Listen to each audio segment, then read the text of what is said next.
Hello, me lovelies. Got a few people in the chat already. Now, first question is: does Cookie's picture look blurred to anyone, or is it just me? So we'll wait for someone to answer. Does Cookie look blurred on his camera, or is it just me?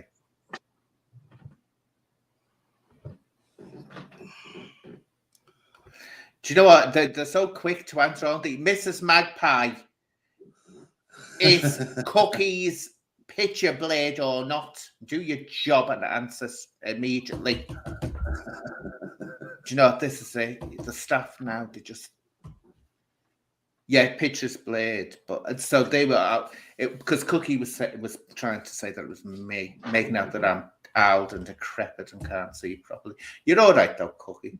I mean, yeah, I thought it's like, you know, when you see Vaseline put on a camera to make it all blurry. That's what it's looking like, but you put too much on. Oh no, it looks all right to me. There's no marks on it, like. Oh well, never mind. Some people. Now again, I'm sorry, people, that you can't see my stunningly beautiful face, but it's my camera's playing up, and it keeps on going pixelated, but very madly pixelated. So what I'm going to do, Cookie, oh yeah, by the way, let me say, and I won't be gone for long. At about just past 7:30, I'll have to pop off for a couple of minutes because I've got a phone call coming, Cookie. But if you could hold the ground when I'm away, and it will only be a few minutes. It won't be low. It won't be loads. I can promise you. So you can tell them something, your plans and all that. But anyway, let's say a few of those. Johnny Malila, or whatever that is. Maud, 99.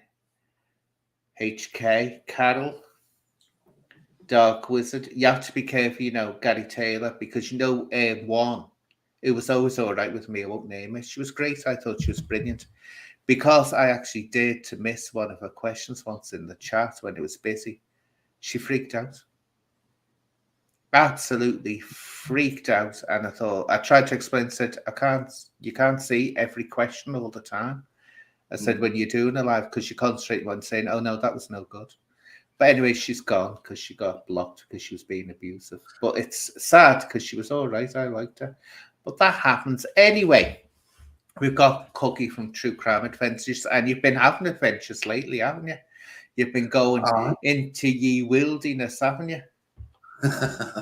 I've been doing a bit of camping and fishing and stuff and that. You know, looking after my mental health. Yeah, which is vital, isn't it? That's the thing. Oh, wait a minute, what's happened? I'm trying to get you, Cookie, on full screen because I don't see why I've got... Oh, hey.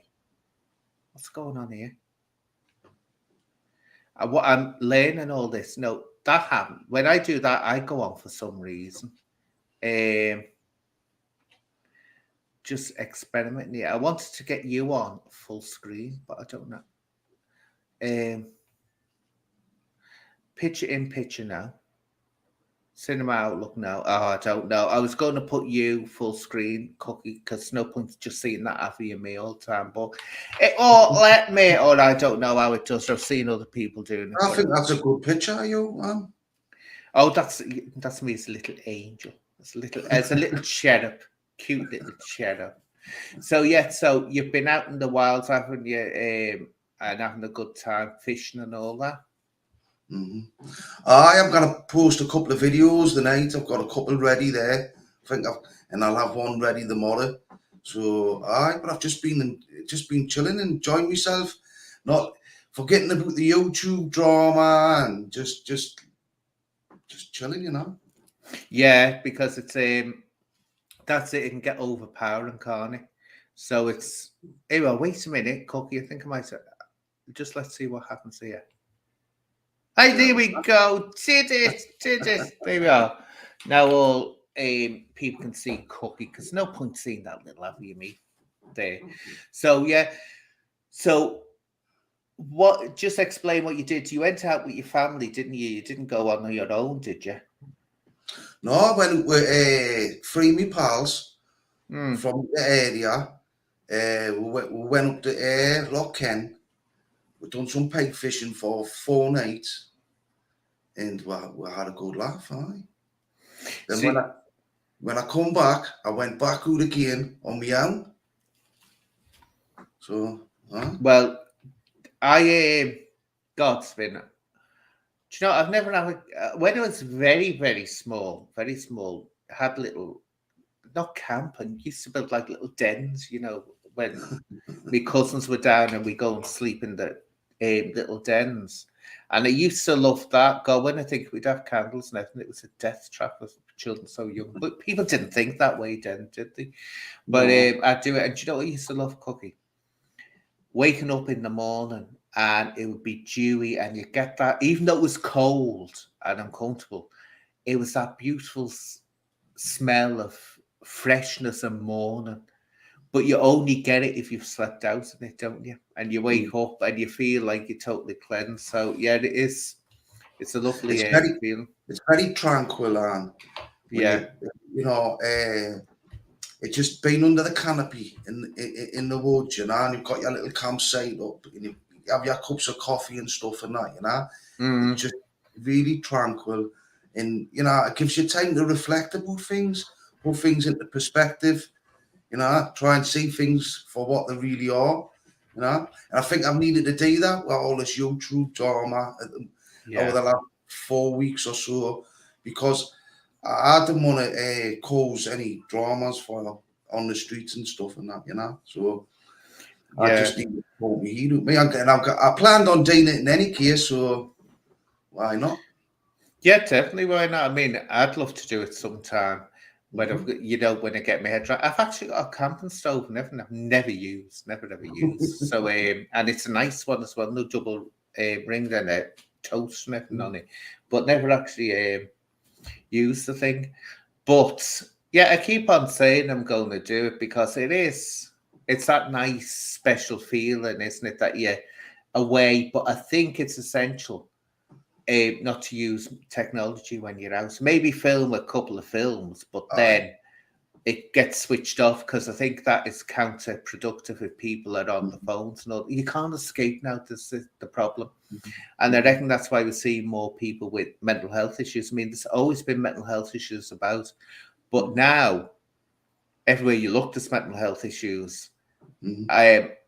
Or and a lot of them, it has to be said, aren't mental health issues at all. I keep on saying this, it's a natural reaction to life. But Mhm. people think, oh, I'm mentally ill. Mhm. You see, it's good to talk about mental illness, but what it's become, and this is what can happen, is it can become like, oh, but I'll claim I've got it. Oh, I've got it, because people Mhm. start giving sympathy. I always say, when you get anything where you start getting sympathy, you'll get people. Oh, I've got that. And they haven't. They're just Mhm. naturally reacting to difficult parts of life. Mhm. But with modern technology, you can't escape the rat race. Used to be able to just close your door and that was it. If you didn't want to talk to anyone, unplug your phone out of the Mhm. wall, the landline, and that was it. And your life was, you could get on with your life. But now people can catch it like that. You're on call 24/7. Everyone in the world with a mobile phone, whether they're unemployed or not, they're actually on call 24/7 because anyone can get hold of them through the phones. And that puts a lot of pressure on people. It does. So, It really do. Aye, it is on me and all that, because I'm not. There was no mobile phones. Well, there was, but there were big ones. oh, I Uh, remember the bricks, the house bricks. aye, but like there was no mobile phones where people can phone you at any time. Oh, You no. know, I still like the old-fashioned way where you just turn up and knock on someone's door if you want to talk to them. You know what I mean? Yeah. So, It has this, just to say that, sorry about the other day, because just to explain, I got upset over a situation, this fake Anna account that's going around caused a situation that was confrontational, and I was meaning the best, cookie. I meant the best what I did, but because I saw Sarah communicating with this fake account, I had to go at Sarah. So I'm sorry, darling. I'm sorry. I should have thought better. But you do that when you're upset, don't you? You don't think. mm, But anyway, yeah, there was I say, no such thing as mobile phones. You had phones, but they were house phones. But I've said this before. You could people had to, it's like schools. And I think this is what's gone terribly wrong in schools now. If a kid acted up in school, the teachers had to deal with it because there was no way, especially, and everyone was working then, there were jobs everywhere. So there was no point trying to contact the parents because the parents wouldn't be there unless one of the parents would stay at home. But still, you'd have to phone them, and usually they wouldn't have a car because the man would be the wage earner and he'd have the car usually. But of course, women were out of work, so the school would have to contain it until the parent came to collect the child at the end of school. Now all that they've got to do is pick up a phone, instantly come and collect your child. They're kicking off. And I swear down, all that that's done is teach children if you kick off, you'll go back home. Lovely message to give to them, isn't it? So it's all, I mean, it's good that you can contact someone straight away, but at the same time, I reckon it's got a hell of a lot more negatives. And that's what's causing mental health issues. Because also, again, you can put out insults like these, like on YouTube, and what's causing all this drama. People put out all this instantaneous hate and all that. They don't think before they do it. And it's out there. So, yeah. So, anyway, going off into the wilderness, what do you do when you're there? Do you go out? Do you find it better to go off on your own, wander on your own, or do you find it better to just chill with people with you? Well, it's all right when you've got people with you, but I like to have the camp where you sleep, like your hammock or your tent that you're using. I like to be like away from each other. So like we've all got one little campsite in the area. I get you. One, and that's the way I like doing it when I go camping with people. Because I do like the solitude, but it is really good when you can on your own. You can on your own, and it's a bit of wild camping. It can feel a bit scary, which are, kind of good feelings, It's a bit of a challenge because you've got to find somewhere to keep. That's good, So it's a bit of a challenge at the same time. And once you've set up camp and you're settled for the night and that morning, it's just brilliant, brilliant. You can, I mean, I like cooking it. I like to do a bit of cooking. I run on my camping stove. Sometimes I light a little box, a wood burning box stove. Yeah. I save us on gas and stuff, so it's great. Yeah, it is. It is all fun. And where do you go in your head at those times? Where do you take yourself in your head? Oh, I mean, I do think about stuff. I do reflect about stuff about what's going on for me personally, So, what's, because there's a few things that if I'm not doing and I kind of tick them off in my head, then I get mentally ill because of it all, So, I think about, am I being resentful, stuff like that? Have I got resentfulness in my life? What kind of judgments am I making around people? Am I feeling like a victim at times? Because, you can go through life, especially in the situations that I've been through, feeling like that a lot, Yeah. All I thought the stuff was wrapped up in me offending behaviour, So I think about stuff like that. I think about what am I having good relationships? What are my relationships like around us? Are they criminalised? Are they becoming criminalised? Stuff like that. So I just reflect and keep myself keep myself safe. I tell you, do you know what is one good way to deal with, I find? When you feel wound up by things that have happened to you in the past and you feel resentment, whatever. One good way to look at it is to start saying to yourself, it's self-pity. That's a great way to get it out of it, because any kind of looking back and go, no, that wasn't fair, and life isn't fair, but some people it's a hell of a lot more unfair than it is to others. But if you look at it, when you're forgetting those emotions, say, no, this is self-pity. What it's doing, not being productive here, it's self-pity. It's amazing how quick you'll let those things not go I mean, you've got a right to feel wronged by something, but when you put down feeling sad or depressed or angry about, when you put it down, no, I'm feeling self-pity for myself here, and what's it doing? Honestly, clicks you out for it like that. I do that. I say self-pity because lots of things happen. We all have things happening to us. But I'll think back and think, oh, that was horrific what happened to me and all this. But then I'll go, stop worrying about yourself. Self-pity, self-pity.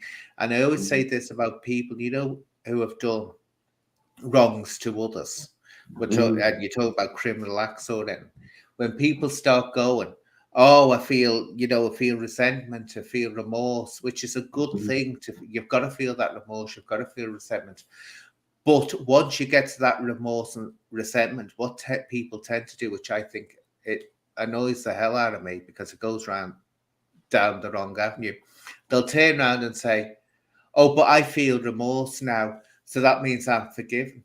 And they think that some magical creature in the sky is, or entity is forgiving them because they feel remorse. Wrong message to give out, because you usually find that's selfish. That is very selfish, because it's not true remorse, because the saying they've been forgiven, they're thinking, oh, well, it's them, it's about them, it's not about what they've done.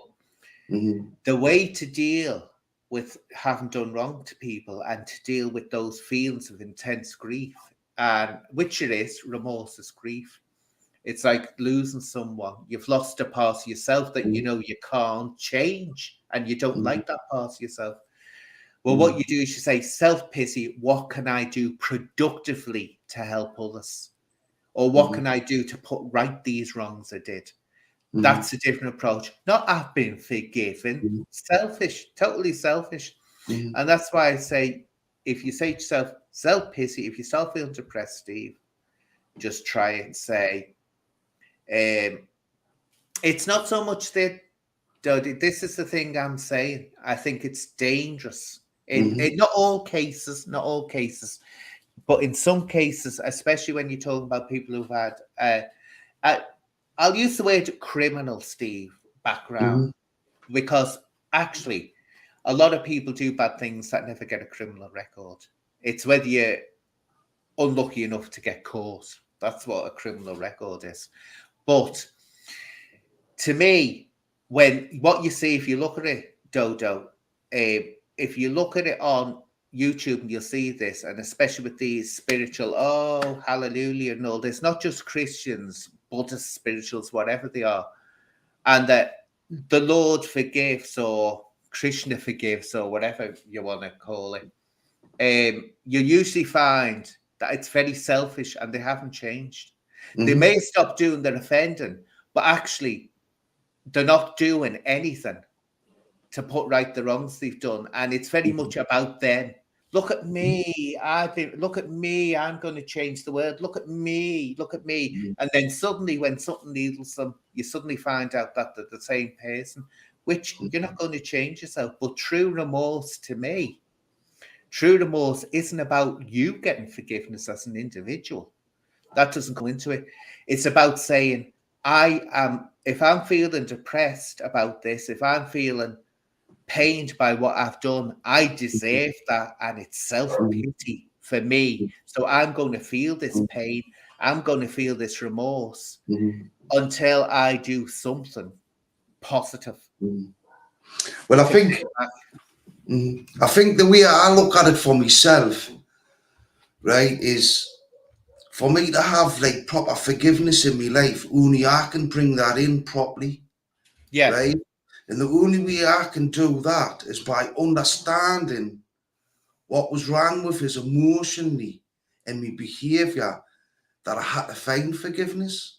You know, and I think once you emotionally identify properly, then you can start to begin to forgive yourself properly with real meaning, real emotional meaning.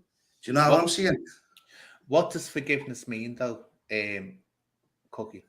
What does Well, I think it means it I mean, if I'm the one seeking for forgiveness, I think it means that, like, I understand what I've done, right? I understand the physical and the emotional consequences of what I've done. right? And I see that like I don't look at you can't look at it from just your point of view. You have to be able to empathise Yeah, with your victim that's as it. well.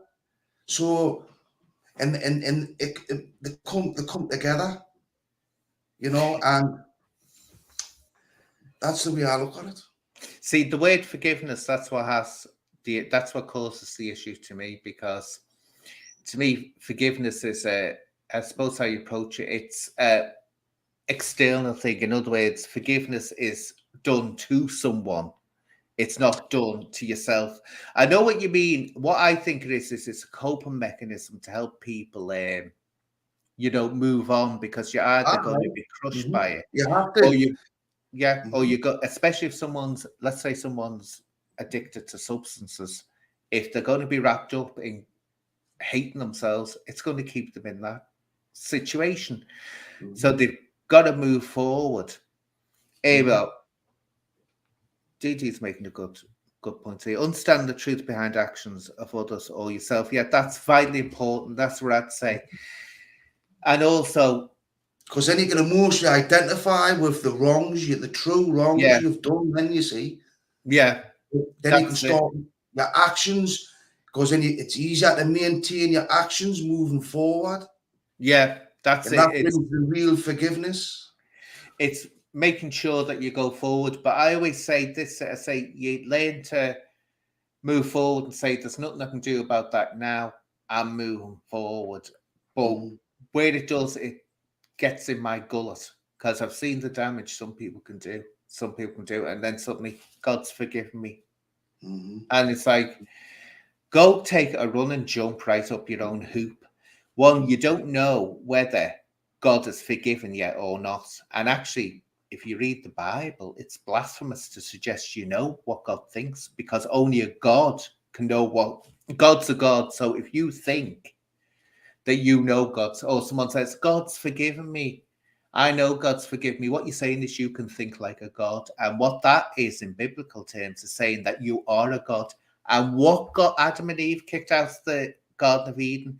Because they started seeing things like a God sees things. And that's, they thought that they were gods in their own right. So you have to be very careful. That's the only thing I get at, because I think it quickly goes awry when someone says that. And it always comes across as false, where if they're going out and not so much, see if you what you think about this, Cookie.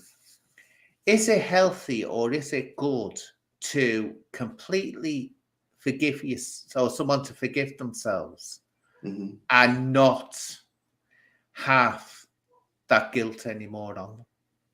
Or do you think they need that guilt to keep them on the straight and narrow? No, I think if you truly emotionally identify with what was wrong with you, you Mm, should have no problems.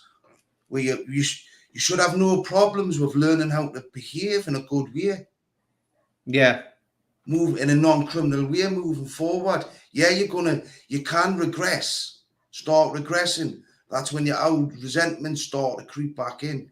yeah, Your social environment can start changing, and it can have an impact on your feelings, right? yeah, Which then has an impact on your thoughts, mm, and then the resentment starts to creep in. You didn't see it. That's why you have to think about it.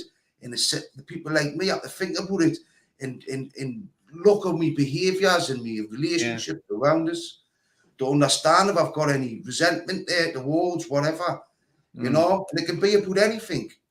But that's the way it comes, for me now. Yeah, it is. It is very much. I think what is you're more at a stage where analysing. I've seen this, and there's another. I can never remember his name. It annoys me. Scottish gentleman, and he went to Christianity. Now he was very much.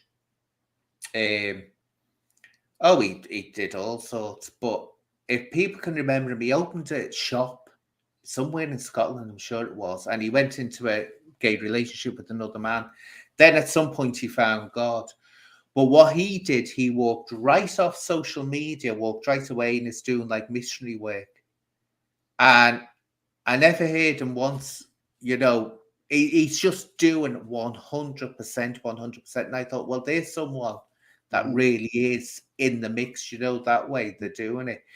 Mhm. Because a lot you see that on YouTube going, oh, I had a bad past and all this, but look at me now, I'm an inspiration and all this. And you just know, Cookie, they're not. Mhm. They're not Mhm. behind, you know, behind those doors you're going to get, if you Mhm. needle them, a nasty person coming right back Mhm. at you. But, Well, that's right. I mean, I get bad feelings when, I mean, because I do feel bad about me, a lot of the things I've done in my past, you yeah, know? So I can be triggered a lot, you know, but and I have to rationalize them feelings. So not where I start feeling violent or wanting to get aggressive and stuff and that, mm, you know, I get triggered by, it can be any sort of conflict around us really that can yeah, trigger my feelings. But I agree that, you know, you forgive yourself. That doesn't mean that you when you think back about your bad deeds, that you suddenly don't feel bad about them anymore. oh, That yeah. will always be part of you. It's just you can't get away with that, you know. And also, what's vitally important is that people aren't continually, when they're trying to make good on what has happened, being reminded of it as well. That's another thing which is vital, because you get some people, they just keep on throwing in someone's face, don't they? Mhm. Oh, you did this, you want to remember you did that. And that Mhm. doesn't help either. Well, I do a step 10 in the heat, right? And it's I do my hand over. So I do my hand over to me higher power, right? Which is Mm, me good old hand discipline, me good set of principles, right? And I analyze my behavior, especially when I'm upset. I'll analyze my behavior and think about how I've conducted myself in all that situation. And if yeah. I've done anything wrong, right, that's made the situation worse, I own it. But then I hand it over to me higher power, to myself. Mm, I say to myself, you know, next time, as long as I abide by them principles when I'm in that situation, I'll deal with it better. yeah. And that way I don't carry it run with us. And it raises your emotional awareness when when you're in them emotional tense situations where you're having an argument or you're just having a disagreement that you feel strongly about. And you Yeah. know, where you've got I don't know, a tendency to say things out before you think, you know, stuff like that.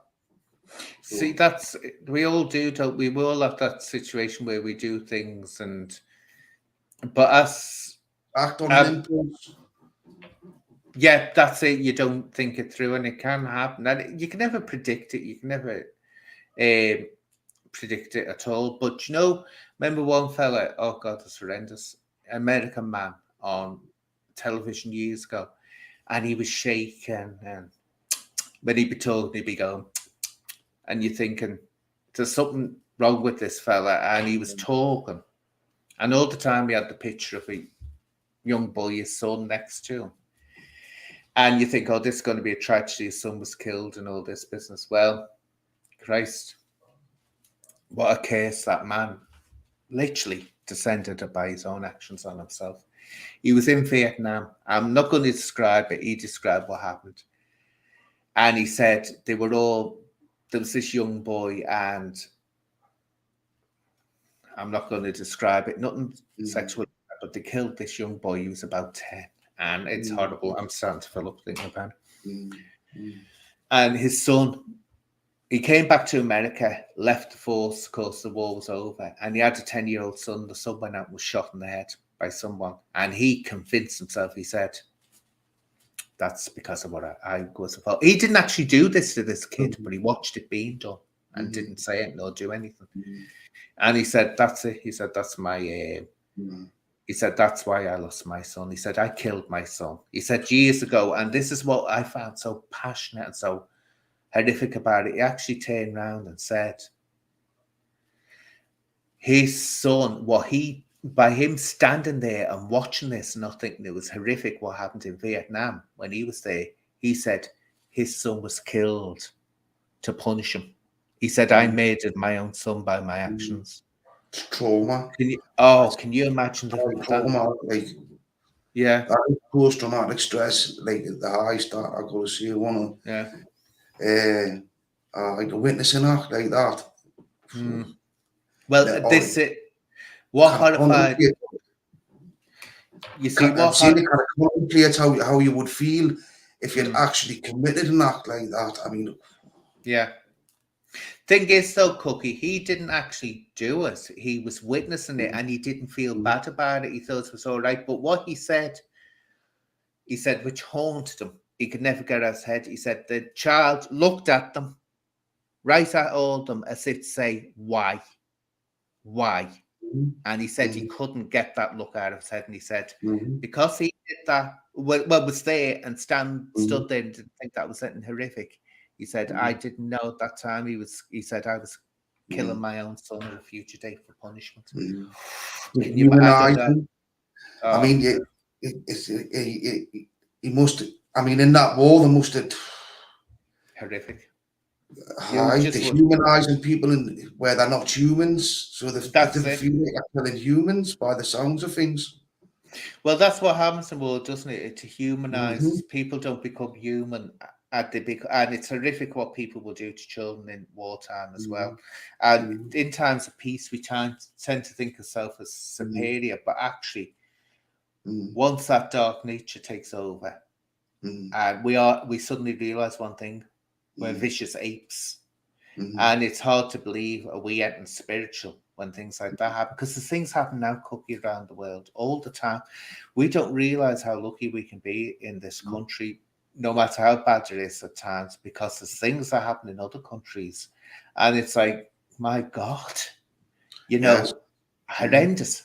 Out in the open, they'll do it as well. There's no, yes, I know. We're oh, relatively safe in this country, aren't we? well, Thank this God. is it. This is it. We are. And that's why when people start going, this to say, look, you've Mm-hmm, got your computer, you've got your internet, you've got food in your fridge, you've mm-hmm, got your television, you've got your mobile phone. So, that's what mm-hmm. I say. I mean, Mm-hmm. but yeah, but we'll get back onto it. We've got through with that. And I'll have to do a little disappearing for a couple of minutes in a minute because I've got to do the same phone call. But getting back to something positive now, because we've got all that out the way, which I think is vital to get. But going on to where you are now as a person, if you go back and say, I just pick an age 18, when you were 18, what's the difference between you now and that 18-year-old inside your head? How you see the world? Well, let's put it this way. There's someone standing in front of you. You don't really like them. What would 18-year-old think and do, and what would you do now? Well, the 18-year-old who would judge them badly and be horrible to them. And if I didn't like them, and if they had money out like that, I'd probably steal it off them or something, or they had a good card, Mm, steal them off, or steal it off them, you know. It just wasn't. The 18-year-old was just an emotionally immature child, really, child's mind. But today, I find that the people who I don't like, I find it much more interesting because I always end up liking the people I don't like. So yeah, I try not to judge these days. I don't judge. I just think if Cookie, somebody gives us a bit of a bad vibe, I Cookie. I'll just just like, well, okay, I'll let Cookie, that, you know. Cookie. I'll just have to jump in there, right? I'm going to have to just pop off because it's Facebook. Just need. Will you carry on with this train of thought? Can you see the comments? No, Oh, what I'll do, right? You carry on, and I won't be all that long, Cookie. I'll be right back as soon as I can, because if I don't get this phone call done, I'm going to have merry hell at me tomorrow. So just carry on talking about it, and then I'll be back. I won't be all that long. Sorry I've about lost this. my Over. chain of Sorry. thought. Aye, You were talking well, about I your have. 18-year-old self. Aye, my 18-year-old self. What can I say about my 18-year-old self? Aye. Well, I would say I was a 12-year-old in my head, 12, 14-year-old in my head. That's I was easy to manipulate. I was violent. I was prone to addiction. I didn't understand adults at all. I still looked at adults through kids' eyes when I was 18. Even when I went to jail, took us a long time. But today, I am a different person by the way I see the world, a whole different way. I understand what sort of relationships I'm having these days. Whereas the 18-year-old didn't understand what sort of relationships what sort of friendships I was having, you know. Were very one-sided when I was 18, very manipulative. But I suppose that's what I was learning as well. But today, no, I understand my relationships a lot better these days. I'm not a man-child in my head. No, you've probably heard the Neds, because you watch Still Game. Still Game's cushy, innit?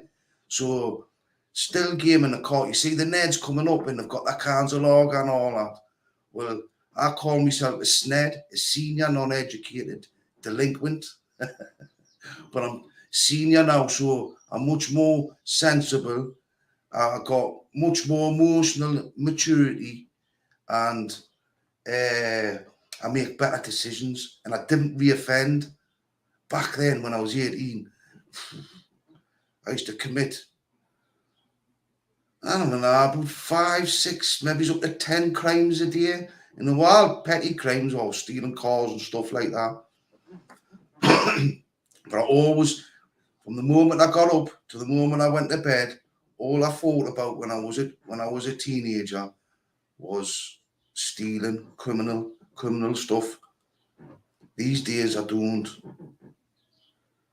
These days I spend a lot of time, because I've been writing and stuff, thinking about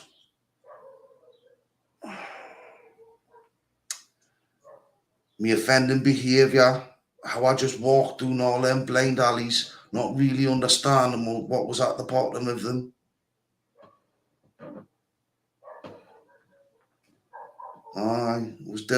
It's difficult at times when you're doing your writing, when you're writing a book and you've been through a similar journey to mine. It can be kind of emotional. I mean, how you're talking a young, naive 21-year-old, right? Lands in Durham jail, right? Charged with murder, right? And I ends up getting padded up with a serial killer for 2 nights. 2 nights. I'd had an escape plan, aye, and I got him to cut me throat, cut me arm the first night, wasn't good enough. Second night I got him to cut me throat. I got sectioned the next day. That night, sent us straight to the mental hospital for 3 months. And when they were going to send us back to prison, I escaped. That was my plan. Aye. And Paddy says that I'd done all that to myself because I got gang raped in Durham. I don't like to laugh about stuff like that, because serious, there's victims of crime like that out there, and that's why you shouldn't say stuff like that when it's untrue. It's not good for the victims of crimes like that. But no, nothing like that ever happened. I nearly got gang raped for drugs that I had plugged in Durham jail visits, but not the way some people see on YouTube. But it was a horrible experience, my time in Durham prison. But it was rewarding because it's made us wiser and stronger. I think that's Anne coming back.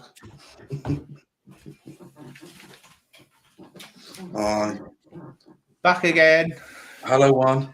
Oh, God. Yeah, that had to be. had to take that call. So, where are we up to? Oh, I was just talking about serial killers. It put me in Durham jail Lovely.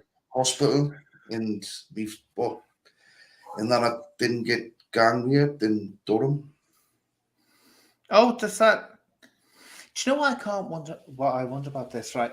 How come when you've got um, prison officers and all this, things like that happen?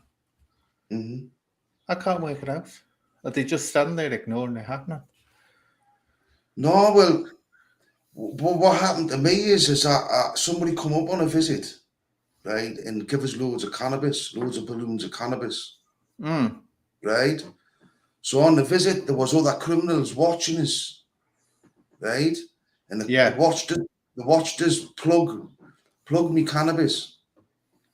So when I was called at the end of my visit, when I was called and went into the waiting room to be escorted back to the wing, I went to the toilet and about 10 of them followed us. And that's where they got yeah, ahead of us there. And I was lucky because somebody from my area come in and sorted it all out. Made sure I didn't go any further. So that's what really happened. yeah, I didn't get gang raped or now like that, you know. But this thing about Dennis Nielsen, that I was definitely on the hospital wing with Dennis Nielsen, yeah. right? And I definitely got padded up with him for 2 nights. Definitely, 100%. Have you explained to people who he was? That he went around, didn't he, getting men, young men, and killing them for Yeah, company, all basically. because he was ashamed of his sexuality. Yeah. Well, he actually Nielsen wasn't ashamed. Eventually, when he was doing his killing, he wasn't ashamed of sexuality because he was in Mm, an openly gay relationship. And the mm, amazing thing was, and his partner was, believe me, you couldn't mistake mm, him for being gay. mm, But as his partner said, said strange enough, Dennis Nielsen was never violent to him, never anything. But it was after mm, that relationship broke up, he started killing people for company. I read his mm, book, Killing mm. for Company, I think it was called. But you answer this if you want to, Cookie. You don't have to if you don't want to. Dodo's asking, can I ask Cookie if he came from a broken home? No, Yeah, I think that's a my broken misconception. parents were at home. Yeah, They I couldn't think. control us on that street, on that crime estate I was brought up on. Mm. Do you know if you watch that Soft White Underbelly? It's an amazing fella from America, and he's on Skid Row in America interviewing all the sex workers, drug Mm, addicts, pimps, everyone. He's interviewing them. He always asks the same question: what was your childhood like? And you expect them to say, "Oh, it was nearly mm, every one of them, the vast majority of them had a wonderful mm, childhood. The childhood was brilliant." So there mm, seems to be this misconception that you come from a bad childhood. Well, I mean, mm, bad childhood will affect people, of course it will, mm, but actually, a lot of the time they had decent upbringings. I think mm, too. This is the balancing act. You see, I think with any parents that's got being too loving in mm, quotation marks and providing for your child and letting them go out and do what they want and all this, that can be just as bad as coming from a dysfunctional family because you're not putting any rules or regulations where no, you can't do that, you can't do this, mm, you have to do this, you have to do that. And they put the onus, I think that's very dangerous. They mm, start letting young people or the sons or daughters make decisions that really they shouldn't be making. The one that gets me, and I always know something's wrong here, is when I go into a house and you've got like little kiddies, 5, 7, or whatever, and the parent says, "Now, what do you want for your dinner?" It's like, what? What you want uh, for your dinner? You mhm, give them, you say, here's your dinner, eat it or go hungry. That's when I know something's wrong when they ask what they want for dinner. I or you've think, got to no, cook yeah, 3, 4 different meals, yeah, and they did. keep them all happy. Hmm. That's what the score is these days. Yeah, Aye. But I mean, how do you teach your kids about how to process difficult feelings and learn from them? but you have to. This is the thing. It's an awkward one, especially, and we all do it. We all do it, don't we? We all go through the terrible times, especially when you're a teenage, horrible, and hormones raging and horrendous. It has to be mess as it comes along, because you can prepare a I don't know. Do you know, the only thing I can think of when I look back at it is the way I had to cope. And I did go through a bad time, because don't forget, Cookie, I wasn't only having to cope with male hormones, I was having to cope with female hormones. And I felt like killing at times. I really did. It used to get that intense.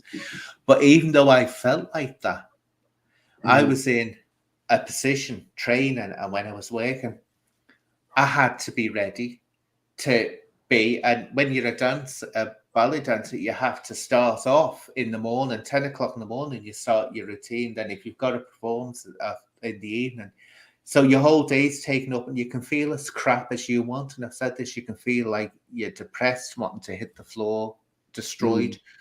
You still have to put your foot on that stage and do it. And thankfully, when you do actually go on the stage, you're that intense, the adrenaline's running, and you're just thinking, I've got to get all these movements right, that you forget it for that time period. But so I was in the situation, lots of people who start working as well are in the situation, they have to cope. Whether they're depressed or not, they have to cope. You can't lie down and say, oh, God, you can't do it. So, but I've seen people who didn't have that start in life, where they weren't working very, very young. And what you find is that they can't cope as good. They can't, when they get depressed, they give in. I shouldn't say that word, giving into depression. It's the wrong word to use. But there's nothing to distract them from thinking of the depression. Where if you're in a job where you've got to do that job, no matter, look, one of the most, I work for the police, right? Talk about high anxiety, whatever, not and all this. You can get officers with PTSD, many of them, from what they've gone through. Do you know what? They just have to get on with it. They just have to get on with it. And I think that's the difference. So if you've got a child or you've got a teenager and you're trying to make them cope with feelings of self-worth, rage, or whatever, you just have to get them into that situation where they're aiming for it. And you have to get them into that situation, well, look, you feel down. You just have to work through it. My aunt, I think I've mentioned it before, one of my aunts, and I didn't like her at all, actually. But I admired her for what she did. She never had an education. She married into the family. She never had any education or anything like that. She basic things. But when she had to bring up her children and her granddaughter, I'm telling you what, Cookie, she used to always say, I may not have an education, but the library does, and I can take her here to get an education, and I'm going to take them. But here, children, great, every one of them was successful, great work ethics. If they got up and say, oh, mom or granny, I don't feel like going to, I'm not well, she'd say, oh, get up, you'll be all right once you're out there.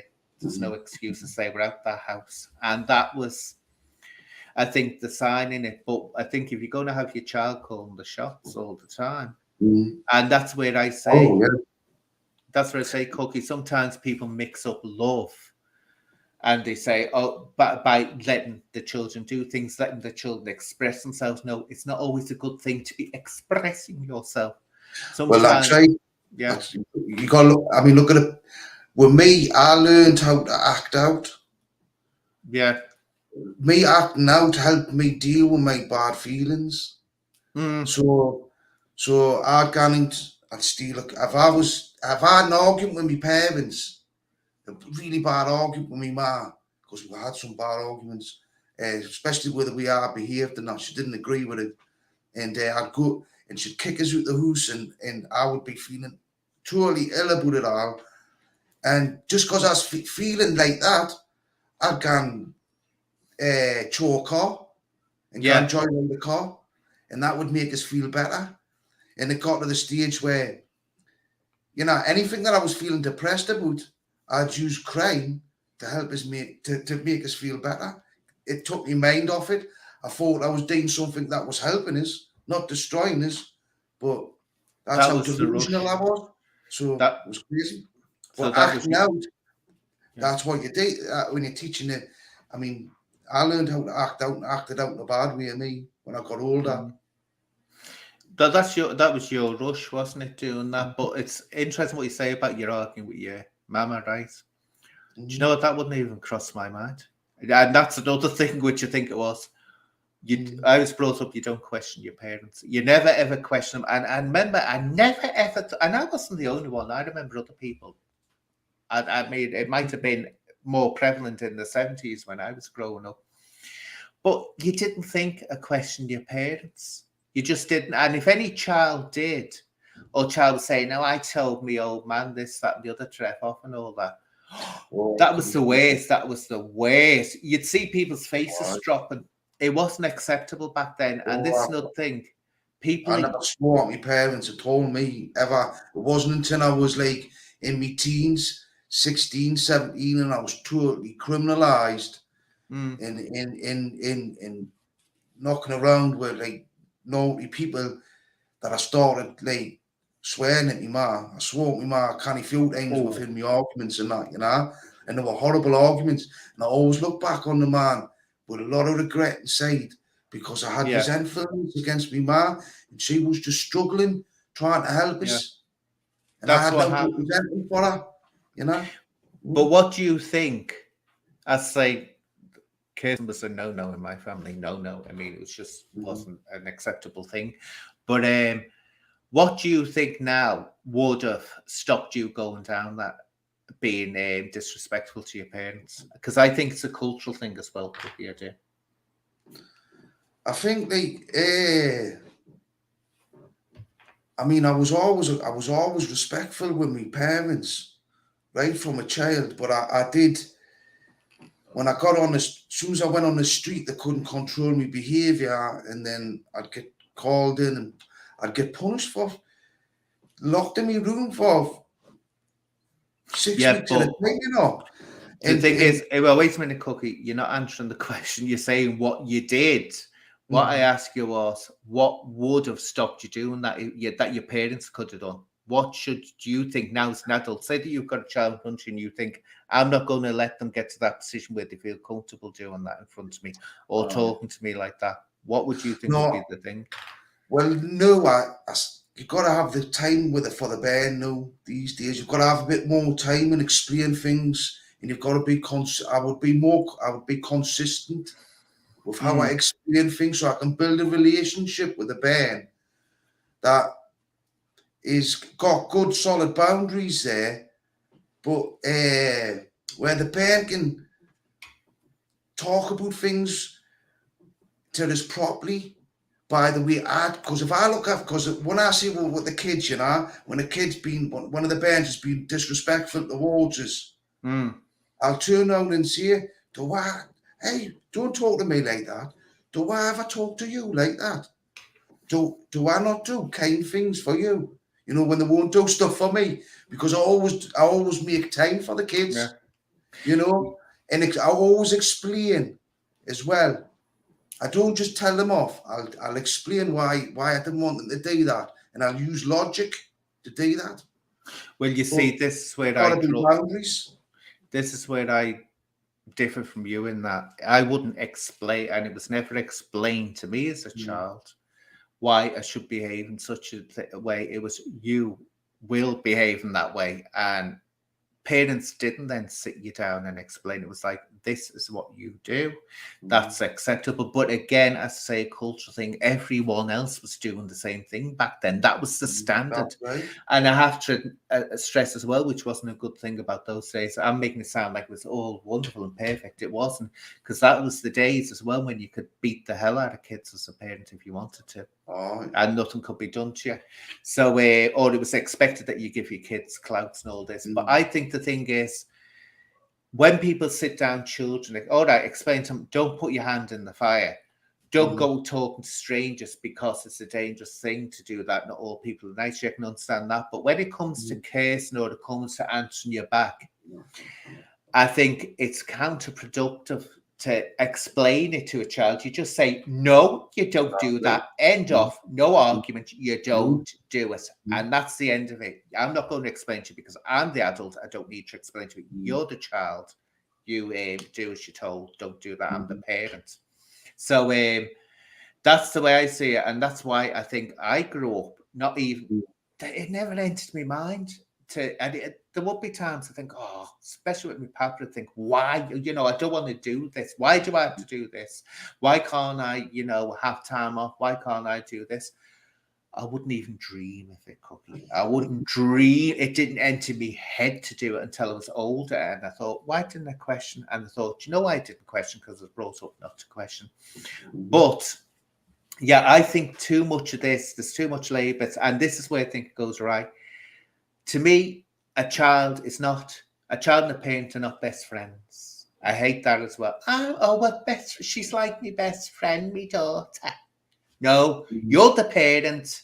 That's your child. You are responsible for bringing that child up in a way that they'll be a productive member of society, and they'll get out there and they'll make their way in life. It's not your best friend. You want a best friend. Wait until your child leaves home, flies the nest, then go out, have your Lambrini parties and all this, and let it all hang free. Because this is you do learn about relationships from the adults around you. You do learn how to deal with conflict, how your parents and the adults around you growing up, it dealt with conflict in the family home. Yeah. Stuff like that will teach you how you deal with conflict. Yeah, it does. That is true. All right. Someone said nature or nature before. Now I always say that. I would say it's more nature than nature. It's more nature than nature, sorry, because it's how you actually see things happening. But nature has a lot to do with it as well. But it's also cultural. And this was going to say, about disrespecting parents or being disrespectful. Of course, I've got a Italian background to me, and Italy, you don't disrespect your parents. You just don't do it. Also, half Irish. My mum was Irish, and there was no what? It was a craven sin to even cheek your parent. You just didn't do it. And of course, you have other cultures where they take it further, like India and other cultures where the idea of putting their elderly in a home, it's like, what? No, they wouldn't do it. So whatever culture you're from will affect you severely. And a lot of cultures do put a lot of emphasis on the parent. But with that comes great responsibility that the parent has to get it right. Great responsibility. And the truth about life is there's no such thing as a parent that will always get it right, is there? There isn't. Something will always... No one's a perfect parent, and that's what people have to remember. No. It can be an emotional roller coaster where your feelings up and down, angry as well. Very angry with the kids a lot, And when you, as a parent, you have to deal with it. So you have to deal with your kids every single day. So practicing patience and tolerance every day, it can wear thin and you can lose it a couple of times. Well, this is what you need. You need patience, definitely, with children, and not let them see that what they might be doing is affecting you or getting you wound up. And of course, it's easy to say, oh, you must do that. But when someone's got a child 24/7 and that child's playing up, especially when they're going through that period, it has two periods, don't it? The terrible twos, which actually, I don't know why they call them terrible twos, because they go on until the terrible 20s, It can go on like that. So it's a parent's got to put up with that, and they're not robots, so they're going to lose it. A parent will lose it. No, but I think the way kids ask for things, no one, is totally wrong. And I swear, I'm sure that the school are teaching the kids how to, when they come into school, that teaching them how to ask for things properly. Yeah. And back when I was a kid, my parents taught me that. And I honestly think a lot of them are the way they ask for things these days. But I agree with one of your subs there. There are some great kids out there who were good mannered. Oh yeah, I mean, I'm not, and believe me, there were bad kids that weren't good mannered years ago as well. So don't worry, it's still. Oh, there was, wasn't there? There seems to be a thing to turn around and say, oh, nowadays it's terrible. Years ago, it wasn't. I tell you now. I remember the gangs years ago. Don't forget, that was the era of the punks. Don't forget, you had the punks, you had the mods. Before that, you had the Rockers and all this, and you had Teddy Boys and all this. So, it's always been volatile. It's easy to say that it's only a problem now, but the difference was very few would bring it home into the family, and talk to the parents like that. It would be oh, yeah, miss. So if you're single parents, but again, a lot of single parents, actually, sometimes being a single parent can be better because you don't have the clash of two ways to bring up a child, which can happen, when one thinks one should be done. But I think it's time people know. See, it's easy to say it should be done, and this is what I want people to understand. I'm not saying, oh, it should be done this way, it should be done that way. One, I don't have children. I can only watch on as a bystander and go by my experience of how I was brought up. But at the same time, it's one of those things, your situation better than anyone, or should do. But I think what it is now is that there's no definition.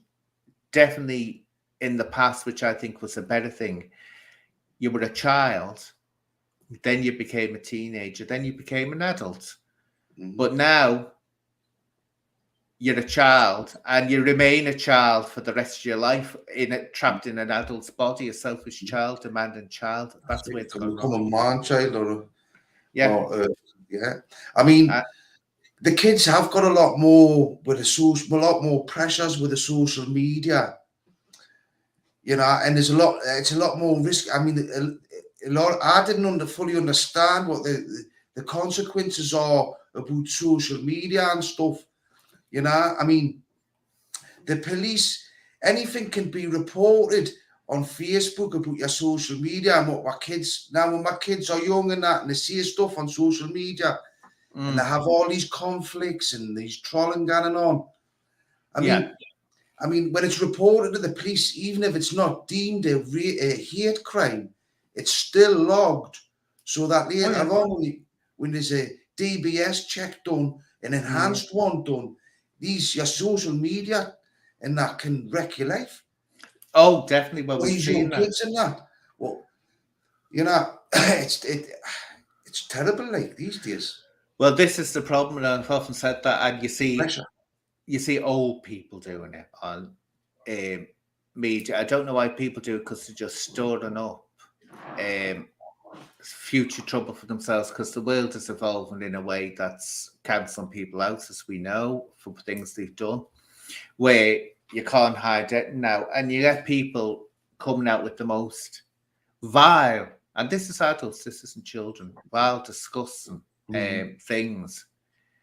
And then they want to forget it and move on. When they realise that either they're going to lose the channels, or either someone's pulling up and they realise this is going to go bad for me, this is going to end up going bad. And if someone goes to the police, I should say, it's going to be recorded, it's going to stop them getting a job or whatever. They forget. They might want to move on, but guess what? They can't. They won't move on. They're stuck. That's it. You've put that stamp there, live with it. Now, when a kid or a teenager does that, I have sympathy with them when they think, oh, I'm trying to change the car. But when someone in the 30s, 40s, or 50s is carrying on like that, no, guess what? You went out there, you negatively affected people. People kill themselves because of hate speech. They do kill themselves because it eats away at a person's being. Right? Guess what? Put up with it. And it's the way cooking as well. They blatantly deny. I'm not going to mention names, but deny. Someone the other day was going on, because I had a little snipe at him, and he was saying, because I used to watch hate speech against me in his life, and he'd be sitting there grinning and smiling at it, watching it all doing, and I'd never done anything to this man or anything. And I remember saying at the time, I said, well, when he wants to walk away from this, it will be me that will decide. And I've often said this to people, I'll decide when you walk away. You won't, because I'm the one that had to suffer your picking on me. And that's what people want to remember, right? Just because someone wants to move on doesn't mean they'll be allowed to move forward. So always really think hard. And a lot of the people that are having great jaunties now think that they have a great time and they're being funny. Suddenly they're going to wake up, the channel's gone.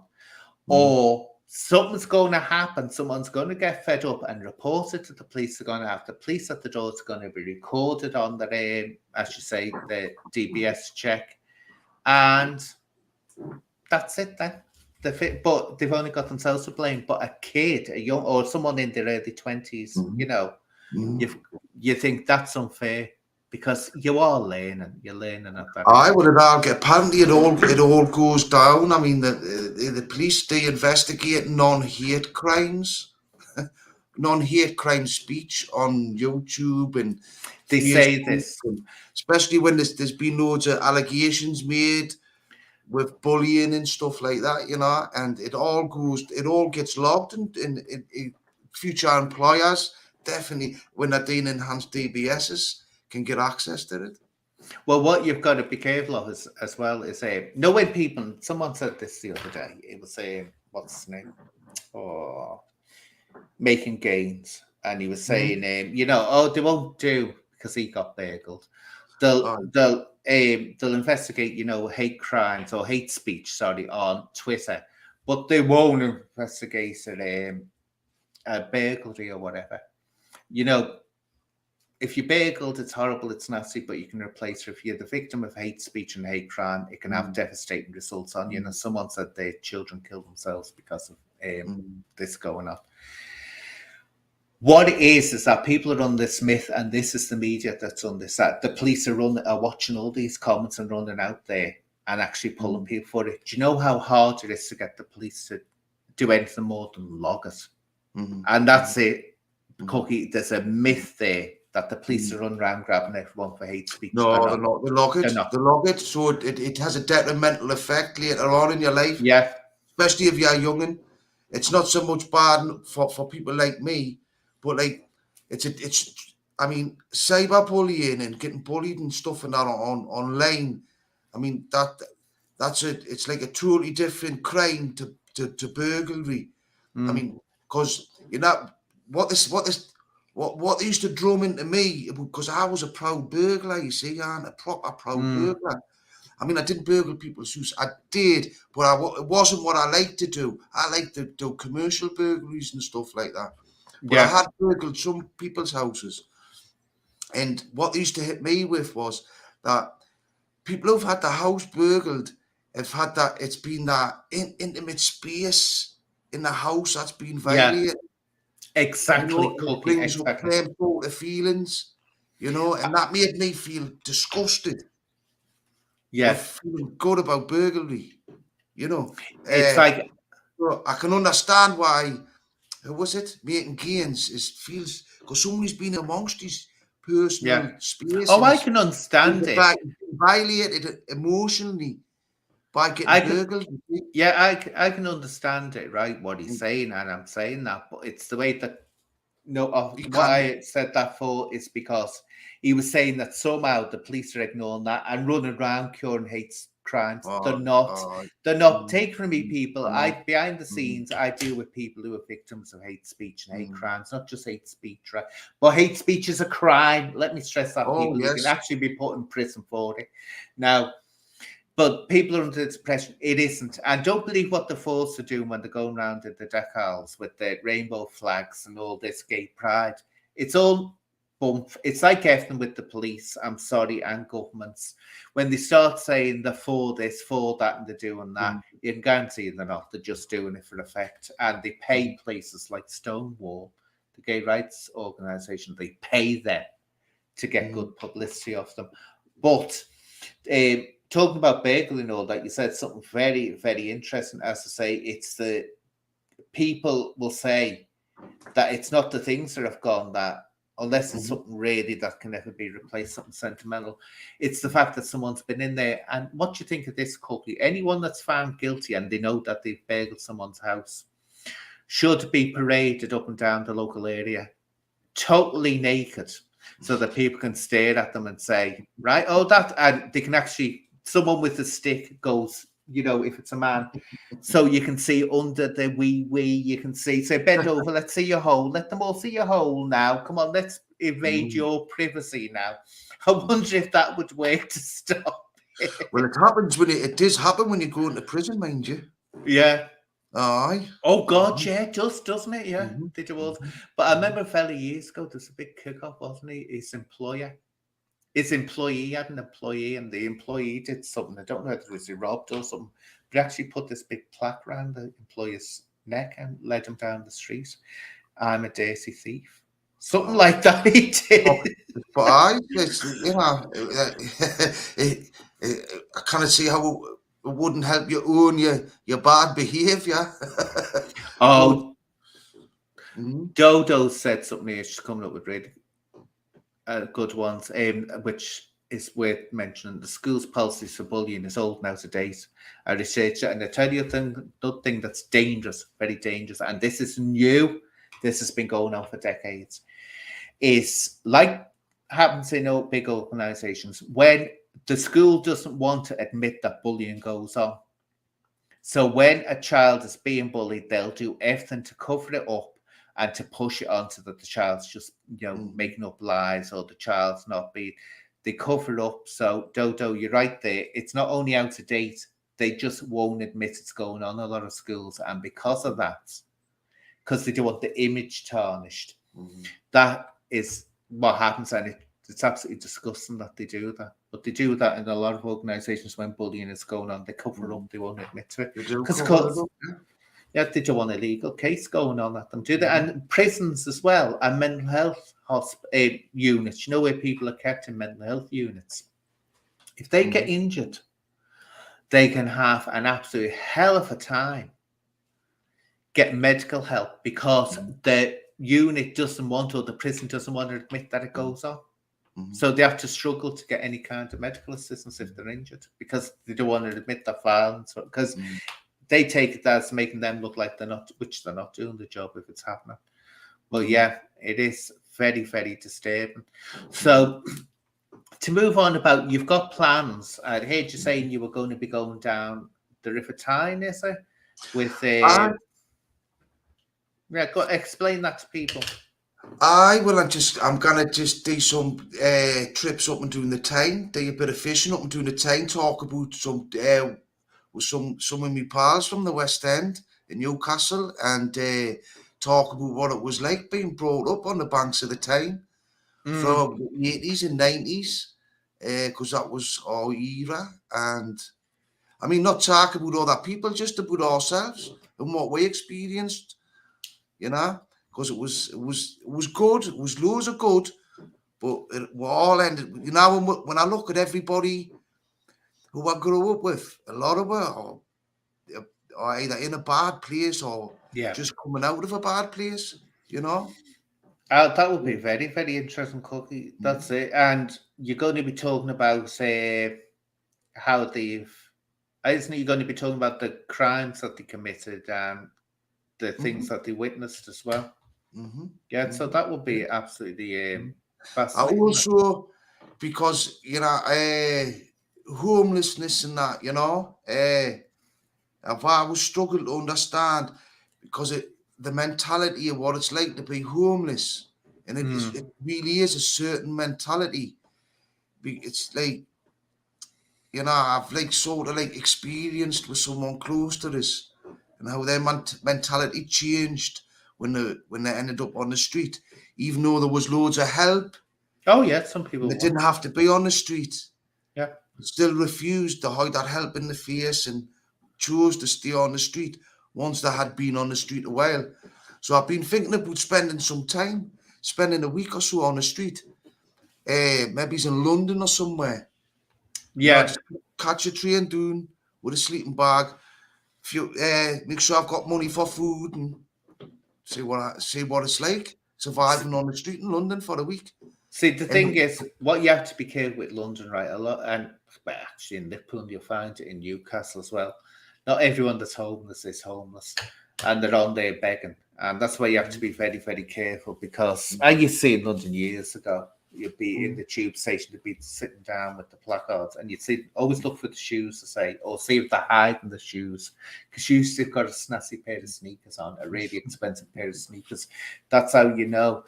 And you'd see them if you were going around on the tubes, you'd see the same person doing different things, and you'd think, oh, come on, stop conning us. But, I don't know. I know Jamie Boyle's doing this, isn't it? Going down the homes. I've never seen why you have to actually do it, or I can't understand why someone has to do it themselves. To James English did as well. I think he started booked the trend, didn't he? James English did it, but to me, wouldn't it But make do we more go and sense? spend time on the street?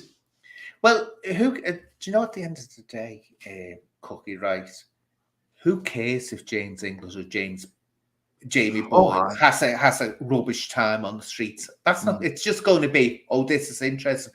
It's not highlighting. To me, it's not really highlighting anything. What's more better? It's like I say what. I can't remember the full name. White Underbelly. That's not the full name of the channel. Does he goes out and just interviews the people? He shows the people. He's not important. You see, when James English was doing that, it was James English. That was the important one. He was the star of the show. It wasn't, and just like, oh, this is hard.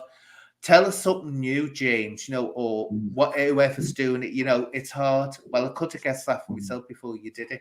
Where in mine, it's more important not to put the focus on yourself, put the Aye. focus on those people, because sometimes experience something doesn't make you understand it or appreciate, or your audience. Was famous 1 years ago, an American fella, and he wanted to know what it was like to be a drug addict, hooked on drugs, and to give it up again. So he decided to get himself addicted to hard drugs. That's And guess dangerous. what happened? He went through hell and couldn't get off them. And they actually did a film about the fact that it was the worst experiment ever to have done to do that. But this is the thing. I think the thing is more or less to go out there and say, I mean, if you want to do it for an experience and to see what it's like for you, a person wants to learn from it. But it's when it's dressed up as this is helping the homeless. I'm sorry. Oh, No, no. it isn't. It's make James English got lots of clicks and lots of money, and of course, like, well, I'm doing it for charity. Oh yeah, you're doing it for charity, but it's other people's monies that's doing it. But Well, I would like to know how hard it is to keep yourself clean and to try and keep yourself clean, keep yourself fed, keep yourself somewhere safe to sleep, stuff like that, and consistently do that. Yeah, I know what you mean. But these homeless people, like, I just feel uncomfortable filming them. For me, it's different for other people, but because like they've got other problems, they're dealing with alcohol addiction as well on top. Yeah, we're dealing with drug addiction on top as well. Stuff like that. But that's why I put. It's more like the practical side of things. I mean, can you get fresh water for nothing in London? Yeah. Well, the thing is, though, Cookie, right? And this is the thing where it becomes a false experiment. And you get this, you get sociologists worked this out years ago. Sociology can be looked down upon, as a second-rate study next to psychology, but actually sociology, if you want to understand human nature and human culture and all that and things, is amazing. I think anyone that does psychology should do sociology as well, because the two combine brilliantly. But in sociology, a lot of sociologists learned one thing many years ago. It's not good enough to carry out an experiment unless it's real. In other words, you really are homeless. It's not going to end when you say, well, there we are, 3 days homeless, back home. It's not going to be genuine. It's going to be false because you're not in that mindset. You're not going to have to. I mean, if you want to find out what it's like if you're going to find somewhere to wash yourself, just don't imagine that there's no water in your house. Then you have to go looking somewhere. It is. There's got to be loads of different feelings that you're feeling when you're on the street and you're isolated. You cannot look after. It's a real hard challenge to look after yourself. You won't feel it though. And then on top of that, you've got addiction problems and stuff and that to deal with as well. For somebody who's not got addiction, who's not addicted to anything at the moment, and I've spent like some time where I started experiencing some them feelings and what, and that's just what I'm after, really, what it comes on for me. I often wonder that if I never got prison and stuff like that, how my life would have ended up in, because I've seen a lot of my friends end up on the street and stuff, Yeah. and wonder how I would cope with that, and because that could have happened to me. Shall I tell the answer to that question? You'll cope if it has to. If it happens to you, you have to cope. You have to cope, Cookie. This is what I say about people, and when people, I've said this about mothers. I remember a mother going on once. She said, "Oh, my son, she'd supposed the son rotten. He can't even boil an egg. What's going to happen when I go? He won't. He hasn't got a clue. He just knows how to pay a bill." And as I said to her, guess what, love? Right? When you go, he'll have to cope. End off. He'll have to cope, and that's it. There's no two ways about it. So when you're actually there, you'll cope. But what it is I think, I mean, I say, I'm not, all that I'm saying is my views. I'm not saying that you should do it my way or you shouldn't do it at all. I'm not saying that.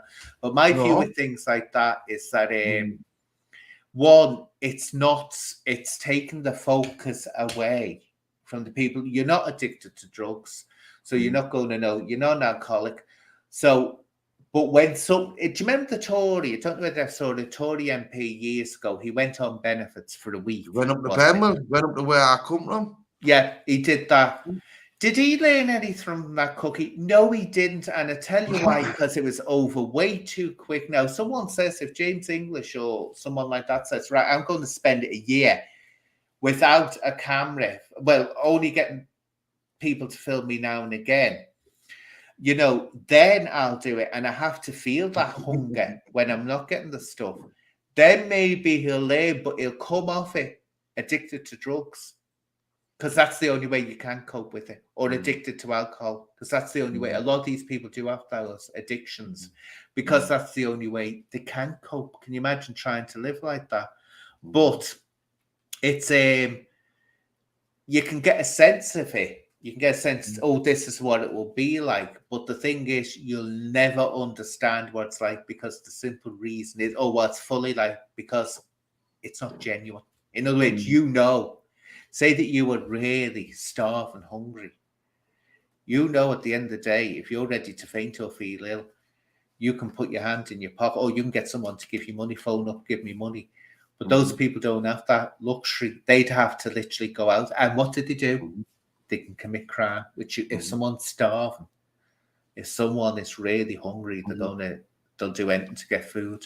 So, you know, that's always been. Anyway, what I'll do is I'll have to come down and give you some coin. Say, here we are. There's some coin for you. Here's some wet wipes for you, so you can wash yourself. But yeah, spend the night at Buckingham Palace, at the gate of Buckingham Palace. Oh God, blimey! That would be an event, wouldn't it? Being there. I could set me camp up at the Churchill statue. They had them in the, you know, all around the town centre, the tents and all that. I don't know where they went to, but they filmed them. The crafty. They filmed them with drones, right? Heat searching drones. They found out that at night, hardly anyone was in these tents. They were all running home at night. So they weren't even there in the tents. And they weren't even there, the vast majority of them. But anyway, Cookie, any last things you want to say to people before we wind up? No, just everybody be kind to each other and be safe. Yeah, that's it. And I'm going to be looking forward to see. And remember what we were talking about. You've let that slip without letting anyone know what we were talking about. You've let it slip. Naughty boy, naughty Cookie. You've let it slip, because we'll have to certainly do that. We will do. So, lovely talking to you, Cookie. Glad that you're back on. See you as a present, because you get good hits as well on your channel. I've noticed that people are definitely interested in listening to you. Definitely. So, until next time, Cookie, and everyone in the chat, and thank you to Mrs. Magpie, who was my mod today, who did absolutely. Thanks for having us in. Thanks for having us on. Oh, that's brilliant. Anytime, Cookie, we'll talk again. And I say, keep me updated. So you take care now. Bye-bye, everyone.